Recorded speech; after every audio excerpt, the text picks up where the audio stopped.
Hi, and welcome to my channel, Laura's Library Card.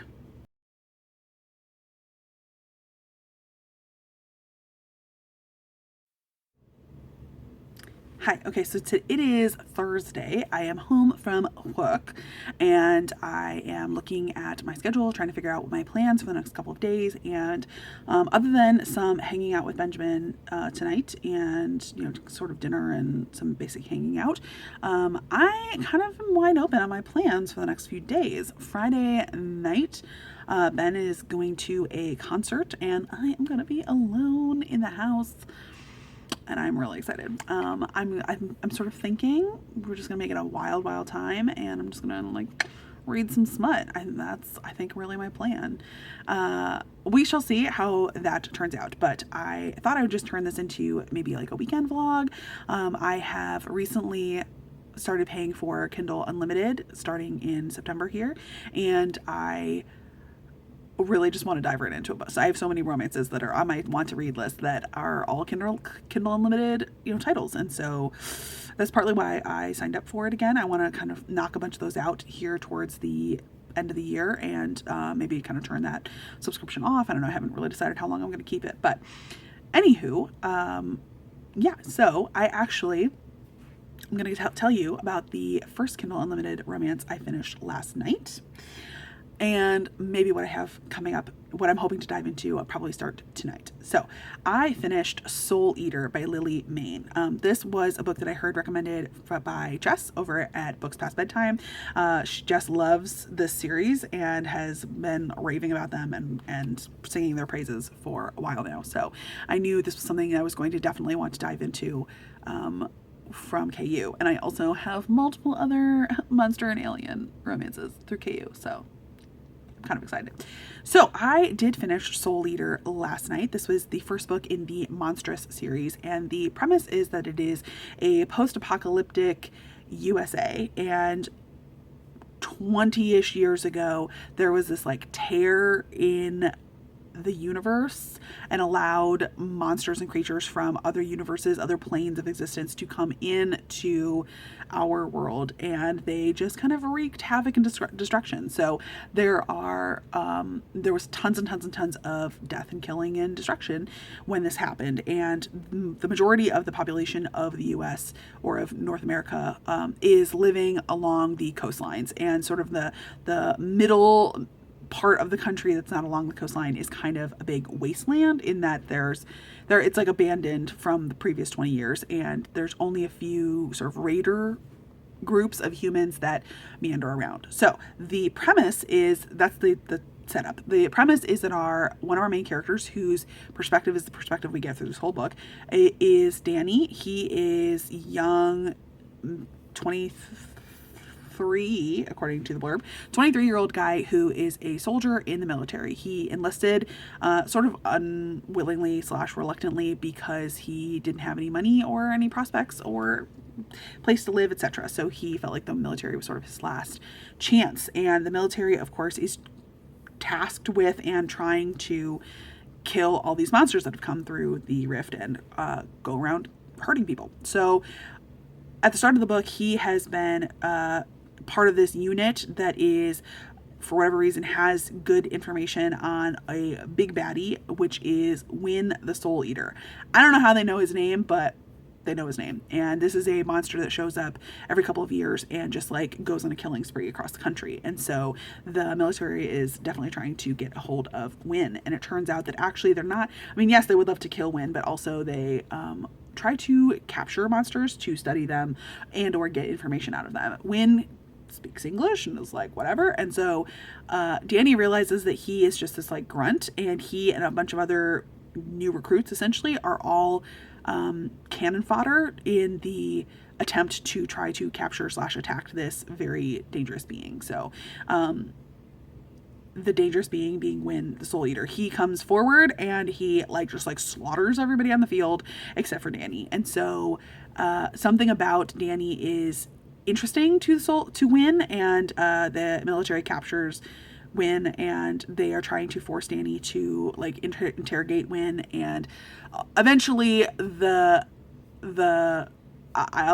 eventually the two of them are together, and it's a male paranormal / monster romance. So that's where I'm going to leave that. If you want more information on the plot and stuff, you can message me or something, because I don't want to like give too much away. But there definitely are some trigger warnings in here, mostly just for like violence and death and gore kind of stuff. I wouldn't call it particularly gory, but like there is on-page death of both humans and of monsters. So keep that in mind.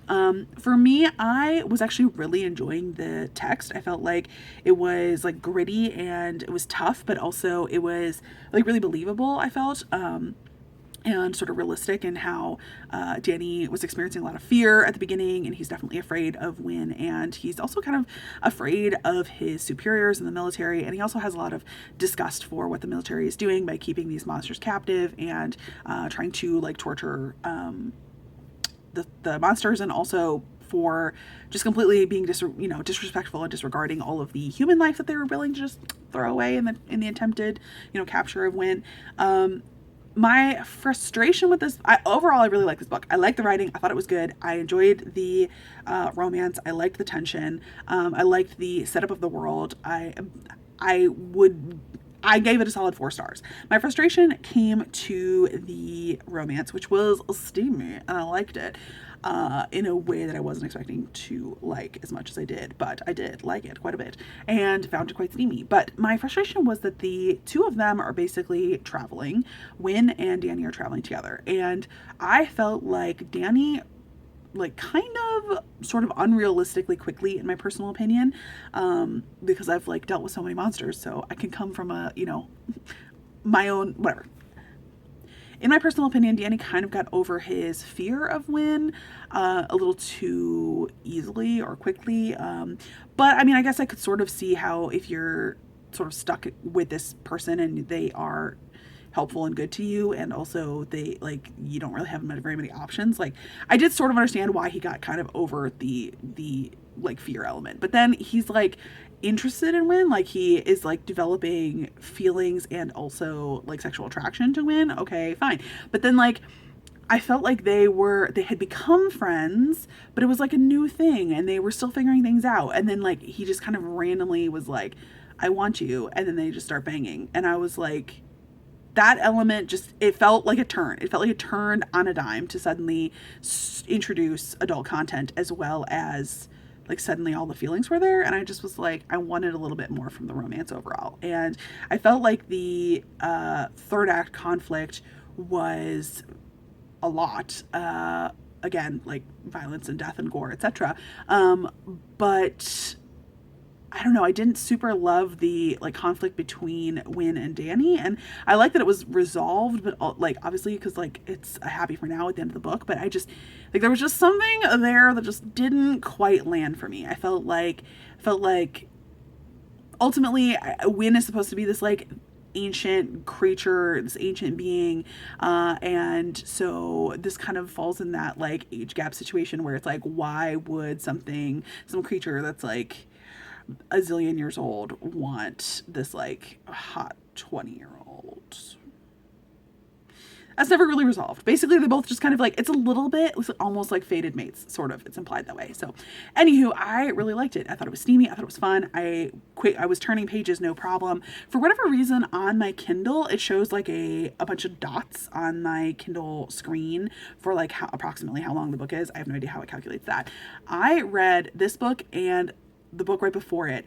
On Goodreads, they're 1 page number apart. One is 258 pages, and this Soul Eater book is 259 pages. And the number of dots that is underneath the title was like this many dots versus this many dots. And it definitely felt longer than 259 pages. So I don't know why that's the number that's coming up on Goodreads, because it definitely felt a little bit longer than that, but in like a good way. It didn't feel like too long, but yes, I do want to continue this series. I think that Jess has said that Moth is her favorite one. So yeah, I am intrigued to learn more about other monsters. As for tonight's reading plans, I think I'm going to be diving into a buddy read with my cousin Nicole. She has selected Mile High by Liz Tomforde from Kindle Unlimited. It looks like it is a hockey romance, sports romance. Xander's is the hockey player that everyone likes to hate. Okay, and Stevie is his flight attendant on his private jet. Okay, okay. So yeah, that is what she has chosen for us to do as a buddy read together. She just started it tonight, so I'm thinking I will also try to dive in. I will keep you posted and let you know my thoughts once I start.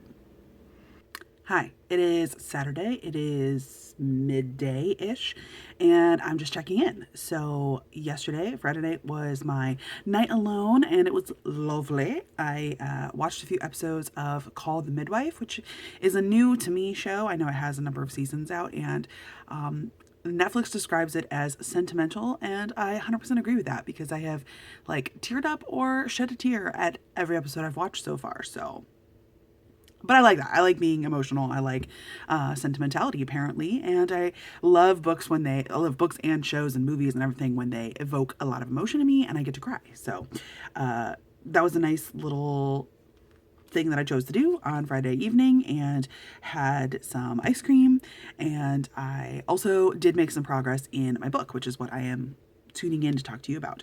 I am right at about 50% of Mile High, which is the book that I'm reading with my cousin Nicole. She's probably already done with it. She was messaging me yesterday. She was already at like 60%. And apparently I am a slower reader than I thought because it's just kind of taking some time to get through this book.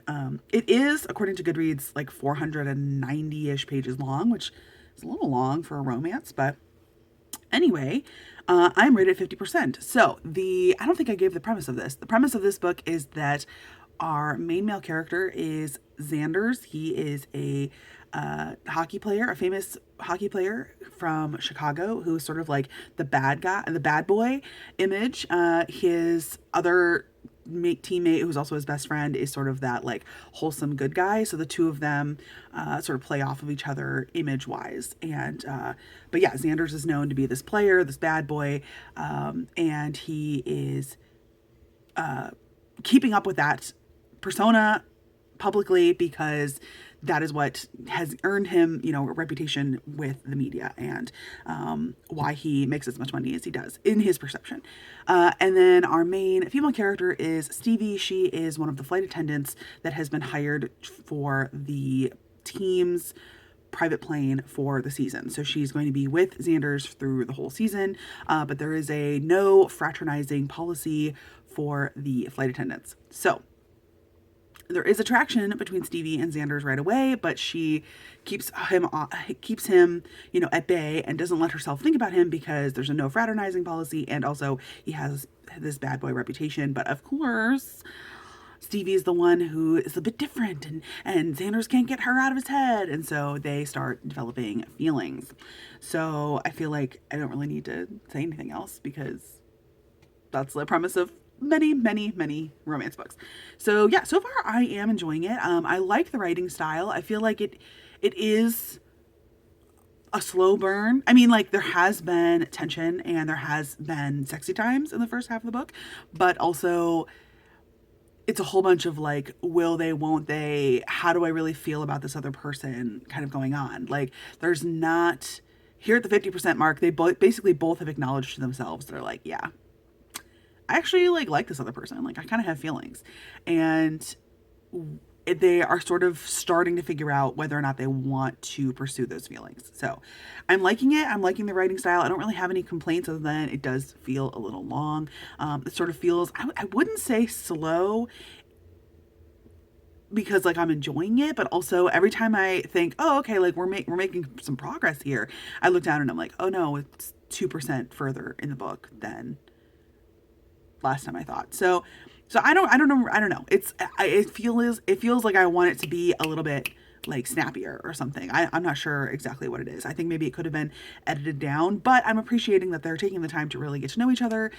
Hopefully, fingers crossed. I mean, there's a lot of interactions, so I'm liking that, and they're both getting glimpses into the other person and, building that, realizing things about each other that is a basis for actual feelings. So I am liking it, and I will tune back in with another update. I think that I'm going to alternate today with continuing reading Mile High, and also possibly dipping into Edin, which is the second book in the Monstrous series.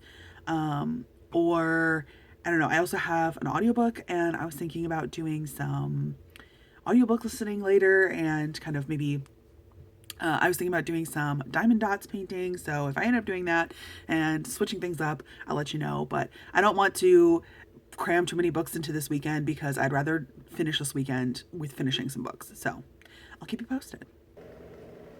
Hi. Okay, so I just finished Mile High by Liz Tomforde like 3 minutes ago. So here are some of my unput together thoughts.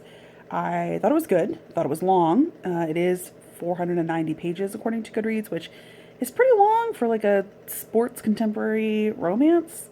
But I felt like one of the strengths of this book was its construction, like the actual setup and payoff of both the banter elements and the emotional development is strong. I felt like the author spent a lot of time in this book focusing on mental health issues, both for both of our main characters. Maybe not mental health so much as mental health and relationships and body images, like relationships with ourselves. For Stevie, like Stevie has a lot of body image issues, and Xander has a lot of like interrelationship kind of love issues that he is working on throughout this book. And I felt like all of those things were laid out well at the start and then had appropriate resolving tension.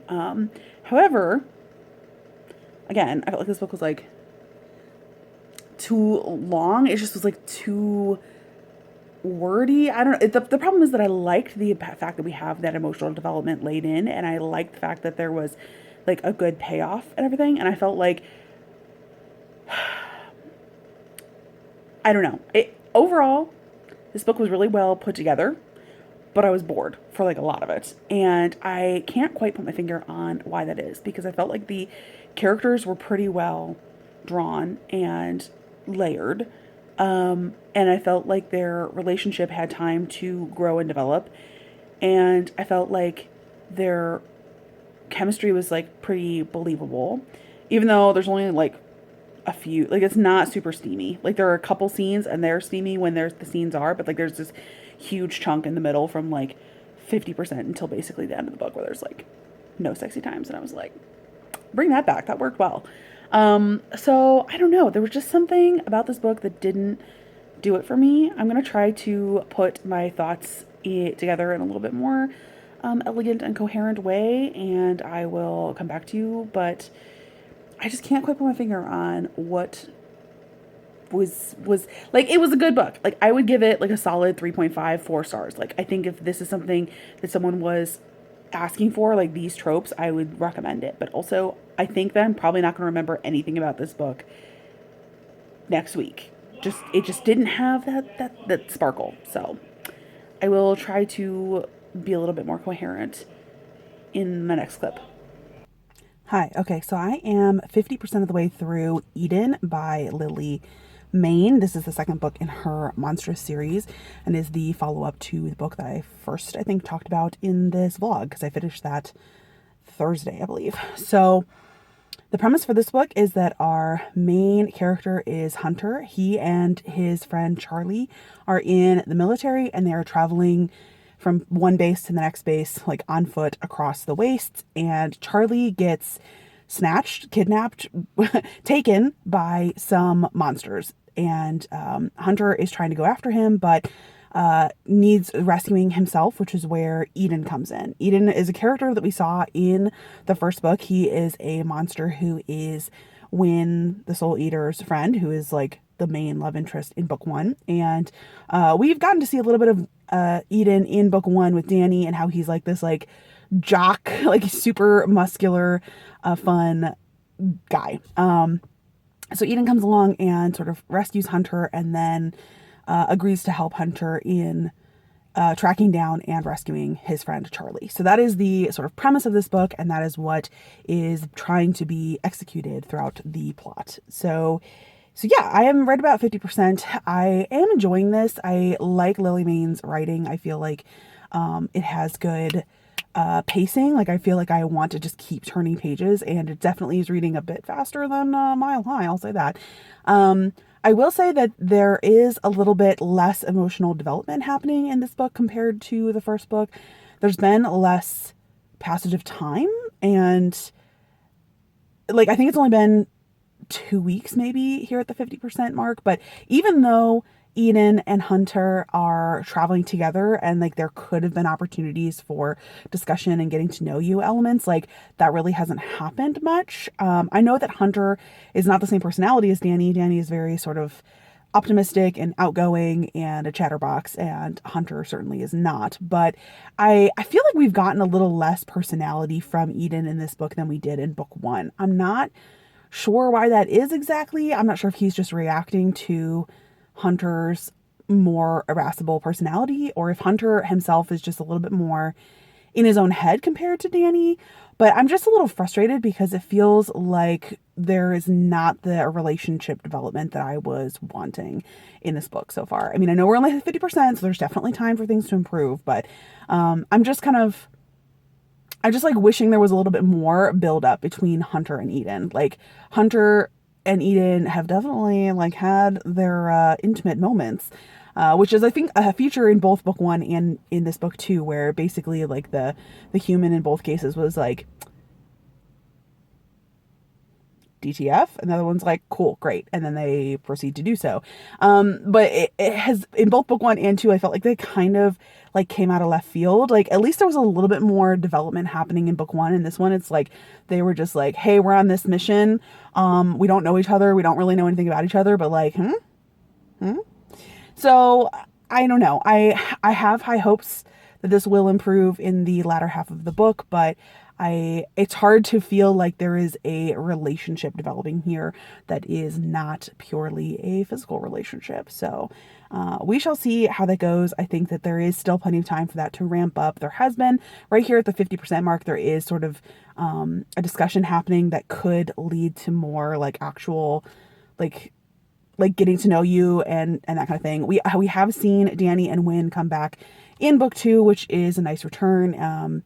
And it doesn't seem to be that much later or like that much, not too much time has passed from book one. So it was good to see them come back. And I do think that kind of has helped things progress a smidgen because Hunter is able to see an example of a human monster relationship. And he's like, oh,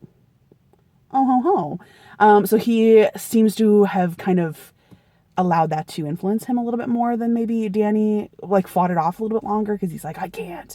But I don't know. It feels a little bit like based on I feel like I like Edin from book one, and I'm wanting more from him in this book. So I will tune back in to see if any of that improves. I do like Hunter. Like I said, he's different from Danny, and I'm just interested to see where this is going to go. But so far, it's just not as great as book one. So are sequels ever as good as the original? I don't know. Definitely. I'm sure I can think of some that are, but I'll tune back in a bit. Okay, literally the very next chapter or two are a bunch of emotional connections, so I spoke too soon. Hi, hello. Okay, so I'm here to wrap up the vlog, wrap up the weekend's worth of reading with some final thoughts.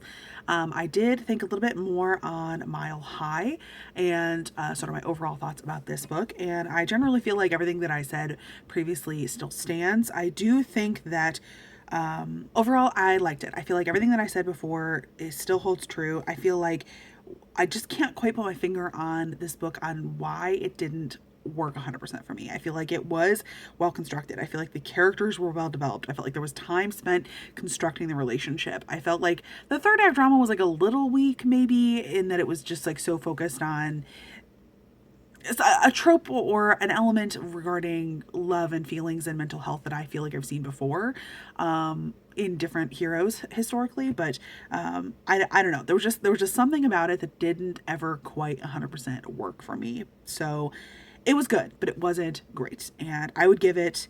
I feel like this is something I'm going to forget. So I think I'm going to finally kind of land. Been trying not to give star ratings, but to me this is like solid but like not amazing, so 3.5 maybe. And then I did finish Edin, which I don't think I gave any update other than 50%. So in the end I like it. This is a male monster romance, and it was good. I do feel like I liked book one better than I liked Edin, the second book in the series. I do hope to continue reading this series because I like the writing in the world that Mayne has built. And now that I'm paying for Kindle Unlimited, I can continue whenever I want. I will say that I feel like what I wanted more from in Edin was I honestly wanted more Edin. I feel like he had a really strong personality that stuck out on the page, like just jumped off the pages in book one.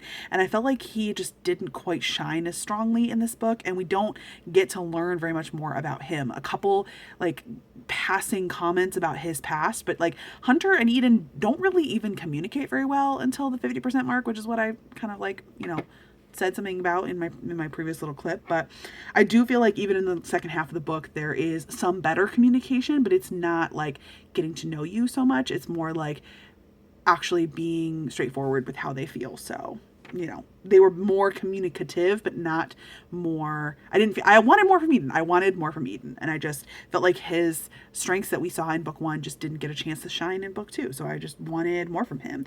I do think that there are some commentaries that I've read online about how people don't like this book because they don't like Hunter. And I liked Hunter. Yes, I do feel like to some extent he spends a lot of this book being a jerk and being surly and being not communicative and being stressed and being anxious and being exhausted. So I honestly would have loved to see more pages at the end where they finally kind of get to some safety and just kind of have some time to calm down. Like I would have loved to see time during that, because that would have really been an opportunity for feelings to deepen and also for us to kind of get a glimpse of Hunter as not a freaking out about his best friend situation. So I would have really liked that part more at the end.